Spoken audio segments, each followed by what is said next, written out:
All right, so our topic this week is federalism. And federalism is that feature of our system that divides power vertically between our central government, which we call our federal government, and the regional governments or the state governments. This system divides sovereignty between the two. Sovereignty in political science is understood as the ultimate authority to make binding decisions in a given territory. Federalism divides sovereignty. So that means that two units both have ultimate decision-making authority. In a unitary system, power is not divided. So only one level has the ultimate authority to make a binding decision. A unitary system, then, the central government has all sovereignty. So the reason we want to draw it this way, the central government here in a unitary system. Now, in a unitary system, it's not that the central government makes all of the decisions. That would be impractical. Rather, it is that they have the ultimate authority to make those decisions, but sometimes they choose to pass those decisions down to the regional governments. That's why we see the arrow flowing down. Sometimes they choose to pass sovereignty down.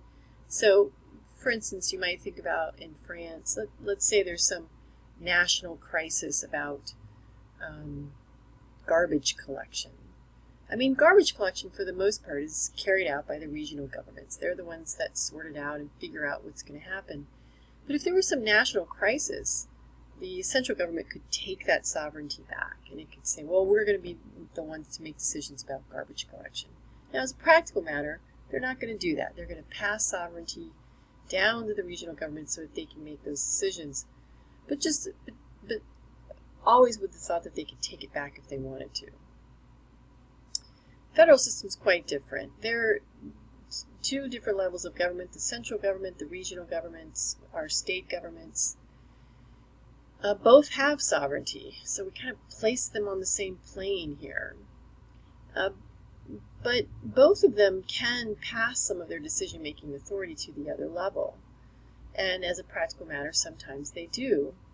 So, for instance, central government, the national government, has sovereignty over immigration and over border control. During the Bush administration, though, there was a policy to enlist the support of local police departments to capture and hold immigrants who were here illegally until the national government could send officials over. They sort of passed some of that authority to the regional governments. But then when Obama came into office, he decided, his administration decided they didn't like the policy very much, so they took the sovereignty back and said, all right, we're not going to have you do those things anymore. Now, it can work the other way as well. State governments in our system have ultimate authority over education policy. They have sovereignty over education policy. But there are instances in which the regional governments have passed some of that authority to the central government. So think, for instance, of No Child Left Behind. This is a federal law that determines that states are going to have to test their students, and if their students don't satisfactorily meet the guidelines, then the federal government might come in and take over the school system. All of these very onerous things. Now, the reason that can happen is that the regional governments, the state governments, have given some of their sovereignty over education policy to the central government in exchange for money, right? Hopefully you have the word money in your head. In exchange for money. So sovereignty can move in both directions.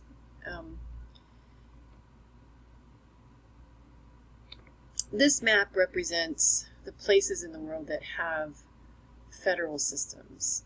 About 10% of countries in the world are federal systems. You can see that one feature that many of these federal systems share is that they're quite large geographically.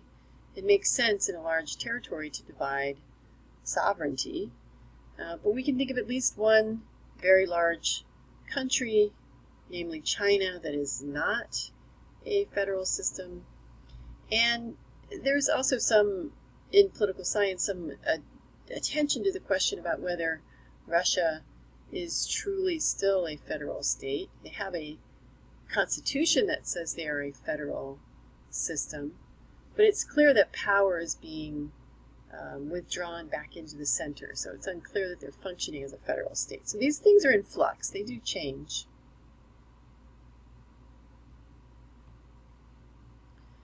Now,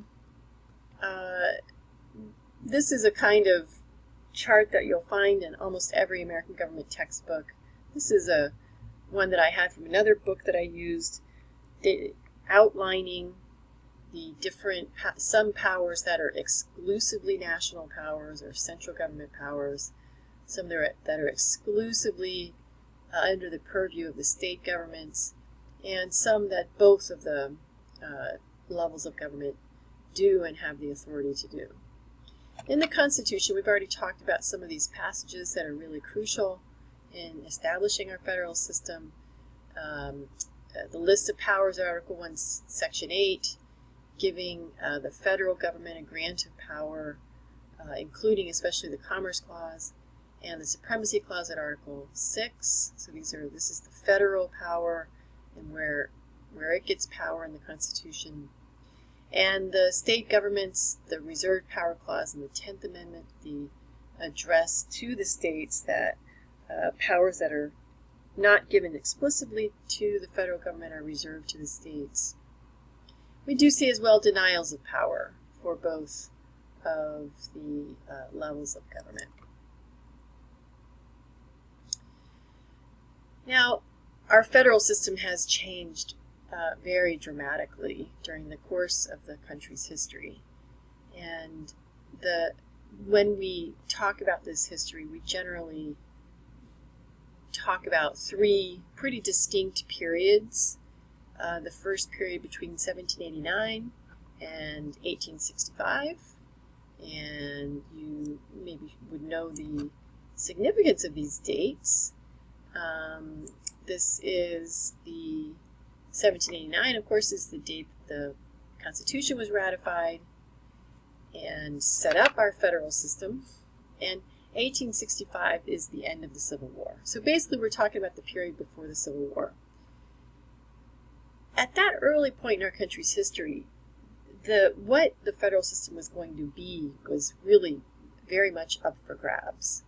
There were some people that articulated what you might call a nationalist view, which is the assertion that in a state is one level of government that with the federal government helps to really kind of develop the nation as a unified whole. This idea you can see in McCulloch versus Maryland, early case 1819. So this is the period when they're trying to sort out what is this federal state system and how does the federal government and the state governments, how do they work together? Now let me talk about McCulloch a little bit. I have another slide. Because McCulloch is a very important case, and what had happened is that the federal government, in the period after the Constitution was ratified, had set up a Bank of the U.S.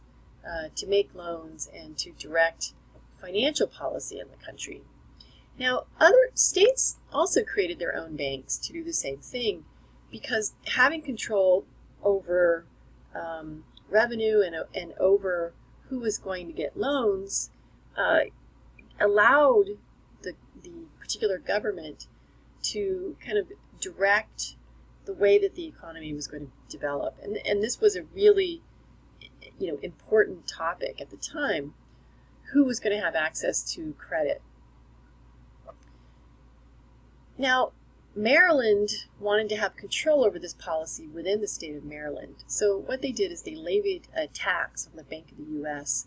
within the borders of Maryland, so that it couldn't compete, basically, with their own bank. And the question that went before the Supreme Court was, first off, they had to ask, does the federal government have the power to set up the Bank of the U.S.? Because the complaint was that the federal government really shouldn't have set up a bank in the first place, because the list of powers at Article 1, Section 8 doesn't mention banks.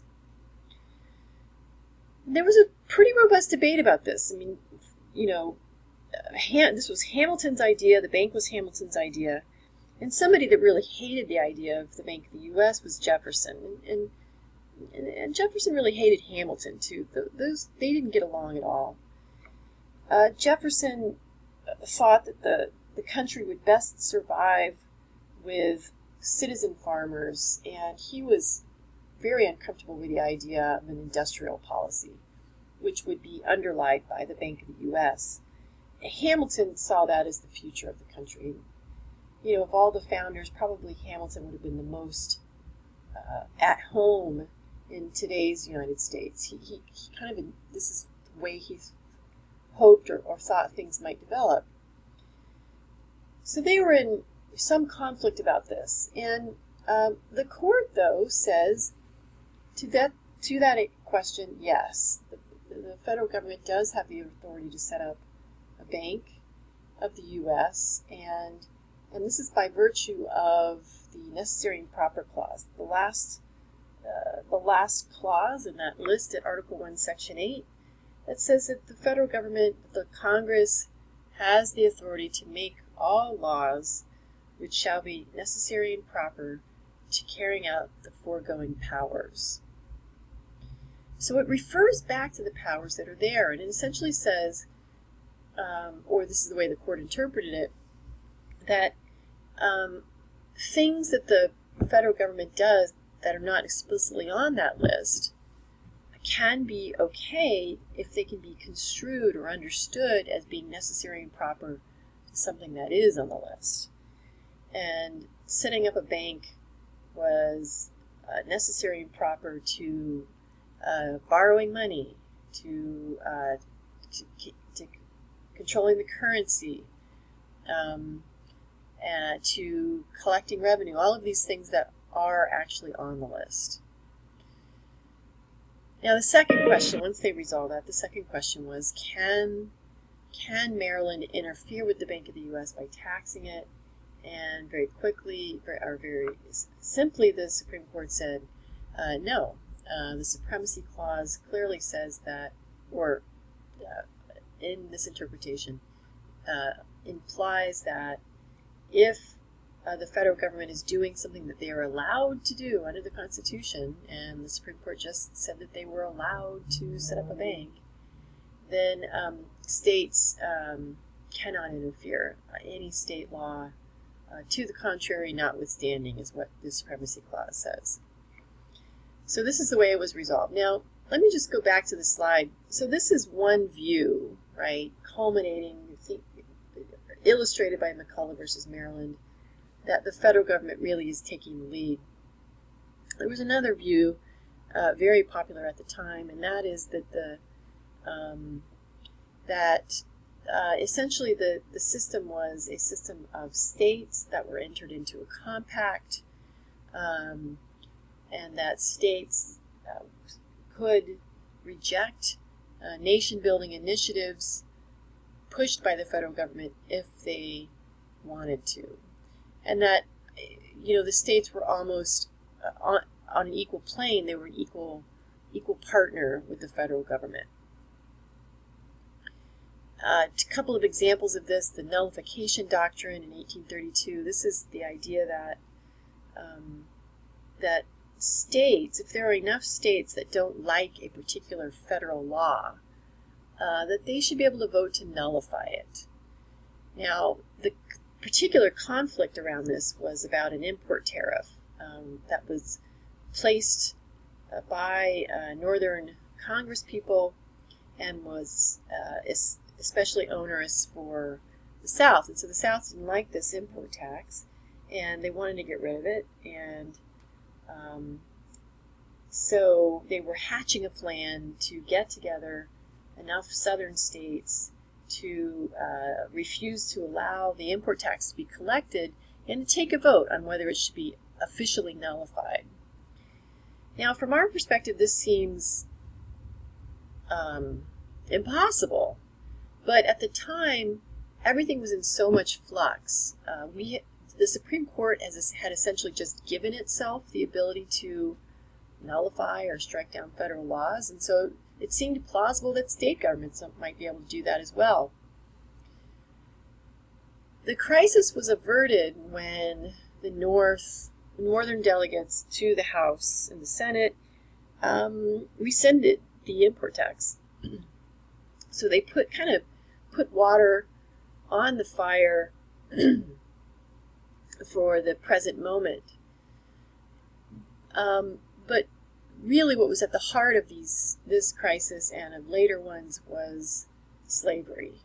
And the tension over slavery increased throughout the first half of the 19th century until a court case called Dred Scott versus Sanford in 1857. Now, what was at stake in that case was certainly the freedom of Dred Scott, who had been a slave. But what had happened was that Dred Scott had been taken to a free territory by his owner, who died while they were there. And so Dred Scott said, "Oh, I must be free." I mean, I'm really simplifying this, but he said, "Oh, I must be free." The wife of the owner said, "No, in fact, you're property. I own you now." And this case made its way to the Supreme Court. Now, the Supreme Court said three things. It said, number one, because African Americans were not a party to the writing of the Constitution itself didn't owe them any allegiance.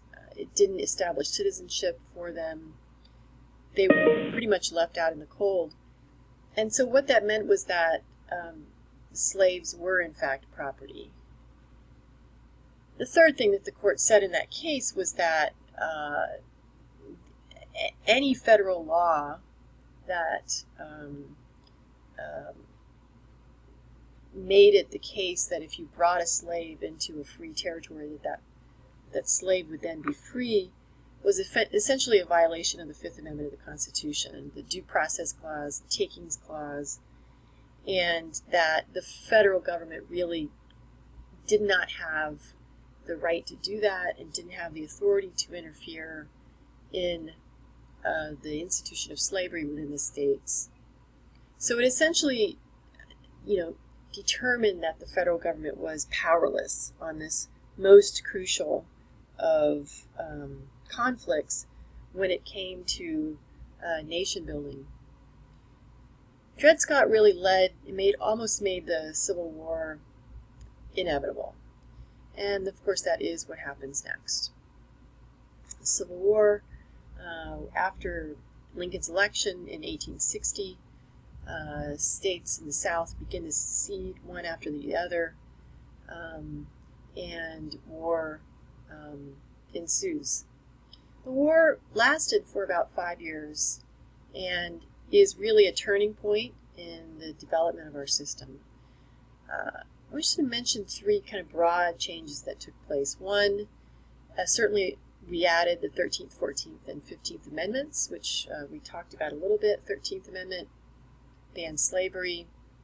The 14th Amendment has in it the Equal Protection Clause. And the 15th Amendment ostensibly gave the right to vote to African American males, but we know that we'll talk about later the fact that was actually made impossible by laws in the South.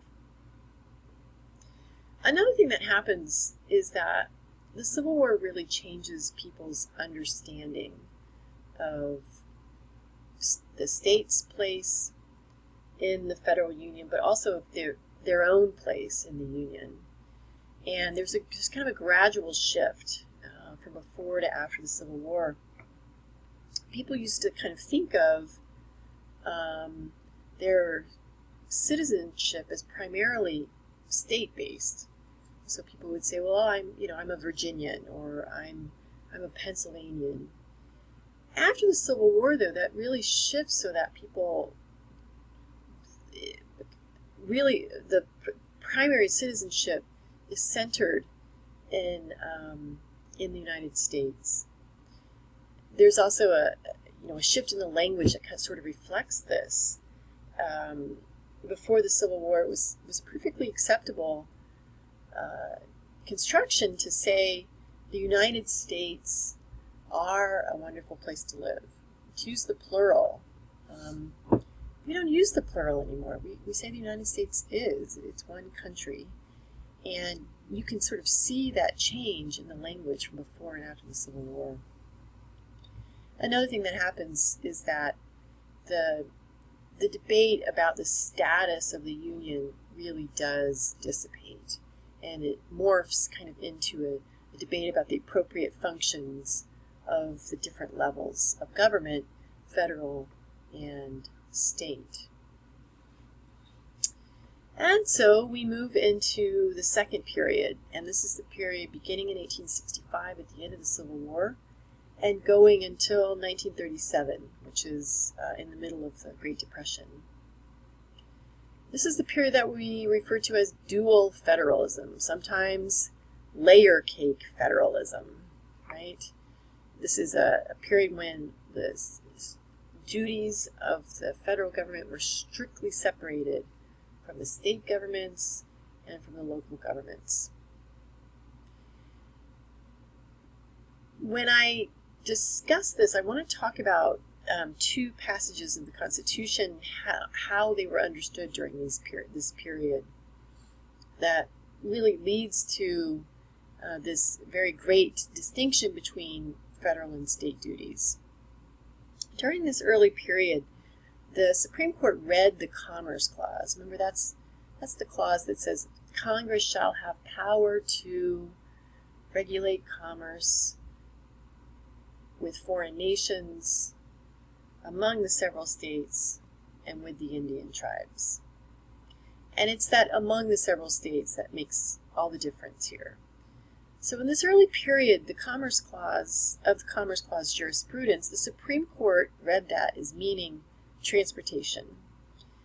The only thing that happens among the states is the actual transporting of something across state lines, not manufacturing. So, for example, there's a very important case in 1895. We had passed the federal government had passed a law that was giving them some authority to crack down on monopolies. And so they tried to apply this to a sugar monopoly in Pennsylvania. One company had managed to get control of 98% of all of the sugar refining in the entire country, but it was all located within the boundaries of Pennsylvania. So they tried to use this statute, this federal law, to dissolve this sugar monopoly. And the court said no. The court said a sugar monopoly that is wholly located within the boundaries of a state does not take place across state lines and among the several states. That's something within the state boundaries, and that is only something that can be dealt with by the state government, right? And so I've tried to put some language in here from these cases just so that you can see what it looks like, right? He says the refineries and the business of sugar refining in Pennsylvania bore no direct relation to commerce between the states or with foreign nations, right? The 10th Amendment at this time was used to, as well, to strike down federal laws, right? So remember, the 10th Amendment says if the Congress doesn't have power to do something under the Constitution, then only the states can do it. And so they were kind of paired together during this period. The Commerce Clause, meaning only transportation, not manufacturing. And so the 10th Amendment also saying only the states can regulate manufacturing. And so we saw some cases like this as well. One of the most important had to do with the federal government's effort to prohibit child labor. They had passed a law prohibiting child labor. That was struck down as unconstitutional because it was manufacturing. And so the federal government passed another law. And this second law said that no one could transport things across state lines that were made by children. Right? And if you ask yourself, like, why did they couch it in those terms? Why did it say you can't transport things across state lines? Well, that was because that was the only thing that the federal government was allowed to regulate was transportation. But the court said, you can't fool us. We know that what you're really trying to do is regulate manufacturing. So you can see here what they said.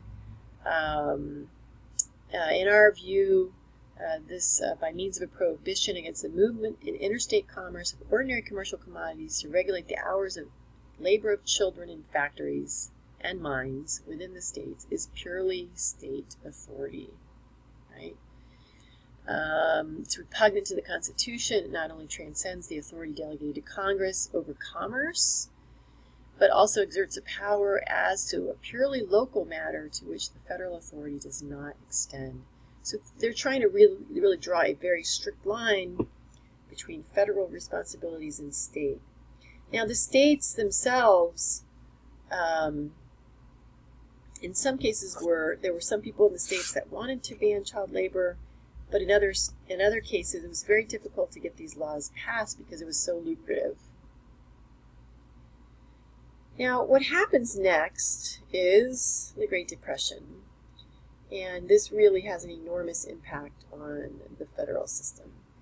One of the things that we see develop at the beginning of the 20th century is urbanization, industrialization. People are moving to the cities. You can see here from 1860, beginning of the Civil War, 20% of people lived in cities. By 1930, 50% of people. And we see factory employment growing as well, which means that people are moving away from the small towns and the support they used to have in the small towns, and they're moving to the cities to accept wage labor. And wage labor leaves people fairly vulnerable, and without the support, especially in old age, that makes a society stable. The other thing that's happening during this period is that the economy is growing much more interdependent, with the hooking together of the two parts of the country with the railroad, the spread to the West Coast, the increasing transportation of goods across the state lines. Economic downturns in one part of the country is going to affect another part of the country. Now, in the 1930s, of course, the Great Depression emerges. We plunge in local expenditures. This is showing local governments don't have as much money to spend. State governments are staying pretty stable, and the federal government is beginning to pick up the slack left by local governments whose treasuries are depleted. Unemployment, of course, goes up to 25% of people don't have any job. Half the country is underemployed. It's a pretty dramatic situation. Now, during the New Deal period, FDR gets elected on a platform that says the federal government will try to manage the economy, try to solve some of these problems that are intractable. And at the beginning of the New Deal, some of the legislation that is passed to deal with it is struck down by the court with the same rationale that they used to strike down manufacturing rules. So, for instance, in 1935, in a case called Schechter Poultry versus the U.S., the Supreme Court struck down part of the National Industrial Recovery Act, which was meant to kind of stabilize wages and commodity prices in the country. They said if the Commerce Clause were understood to reach all enterprises and transactions which could be said to have an indirect effect upon interstate commerce, this would permit the federal power to embrace practically all the activities of the people, and the authority of the state over its domestic concerns would exist only by sufferance of the federal government.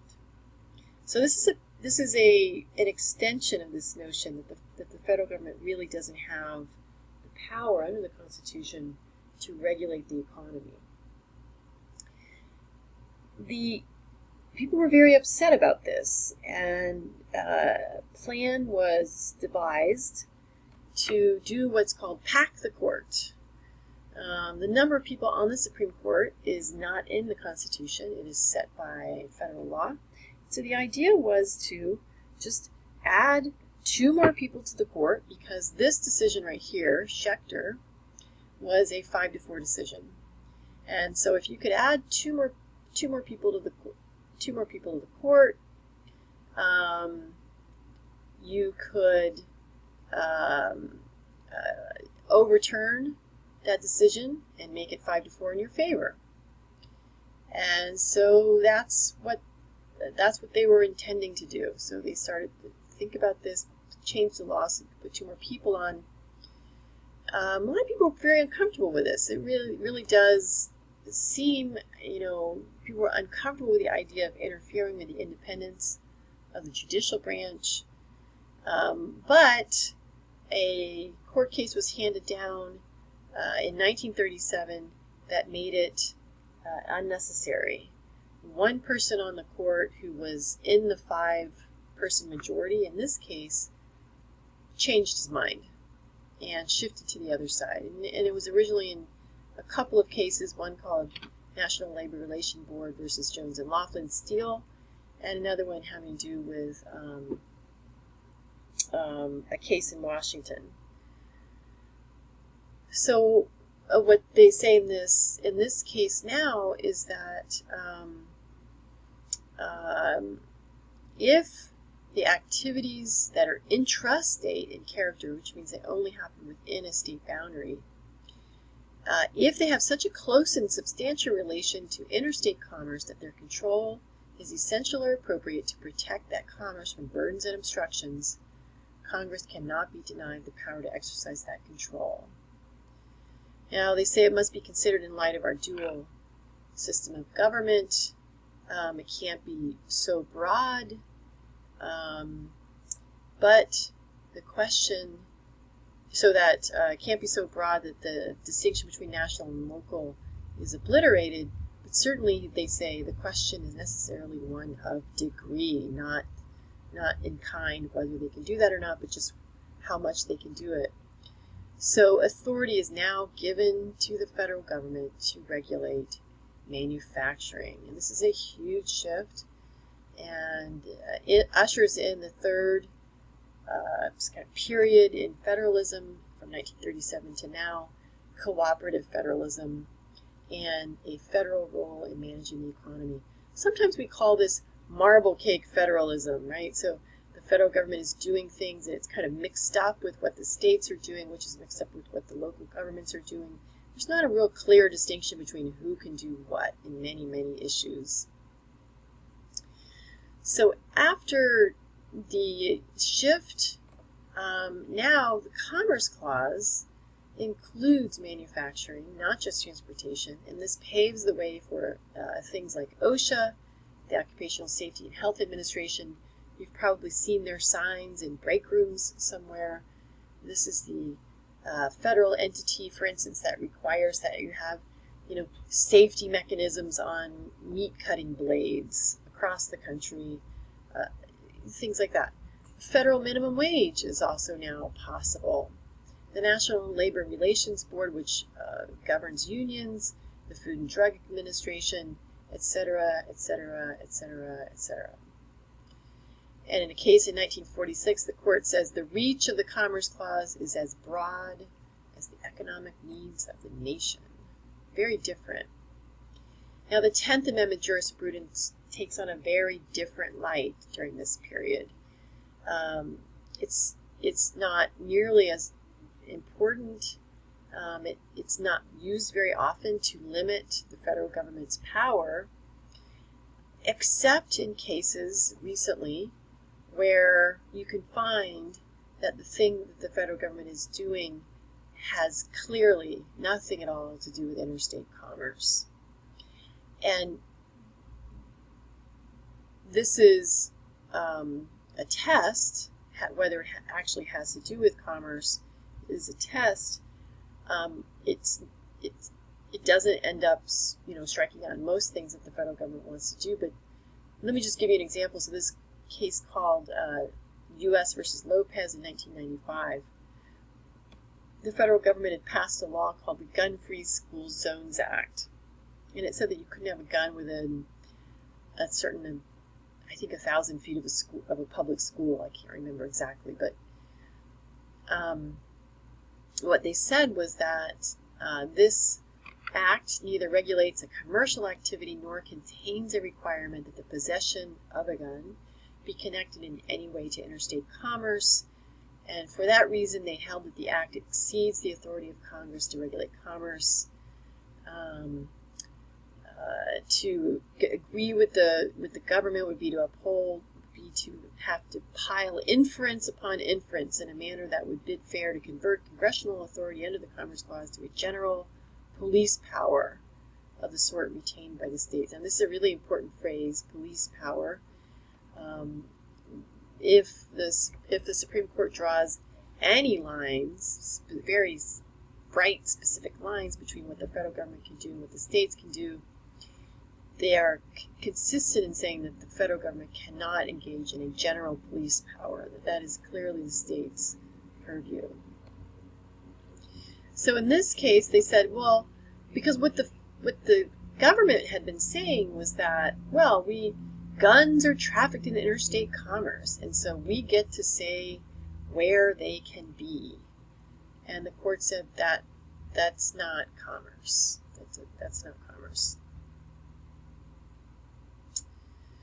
Now, the issue of federalism is also very crucial for the history of civil rights. The dates are a little bit different, but basically from after the Civil War up until 1954, the federal government didn't get involved in civil rights at the state level. They allowed the states to decide how they were going to treat people within their borders. And we'll come to this when we talk about civil rights, but the important case in 1896 of Plessy versus Ferguson that held it separate but equal is the doctrine that governs and that permits segregation was active from 1896 until 1954. This was the law of the land. So the 14th Amendment was not very helpful. And then in 1954, this shifted so that now the 14th Amendment does not permit segregation. The Brown versus Board of Education held it separate, is not equal. But very importantly as well, the Commerce Clause, which has been so crucial in our discussion about federalism, the Commerce Clause, beginning in 1964, is used to enforce equal treatment in hiring and firing and in employment, and also in public accommodation.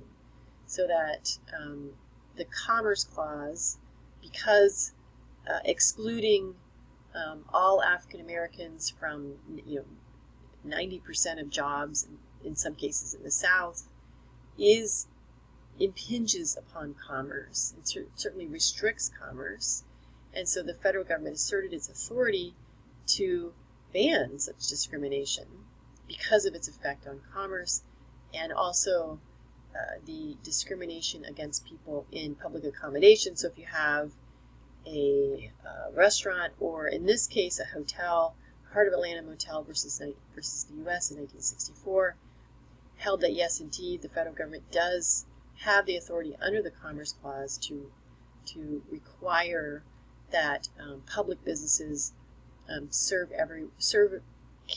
or would not be permitted to refuse to serve somebody because of their race, gender, or religion. There's some other things in the law as well. So this is the history of civil rights until very recently. I want to mention one other development that's very interesting, and that is a case in 2012 having to do with the Affordable Care Act, sometimes called Obamacare. This case in 2012, the question was, does the Commerce Clause give the federal government the authority to tell people around the country that they have to purchase health insurance? So the question was, is the insurance mandate, the requirement that everybody have health insurance, is that constitutional?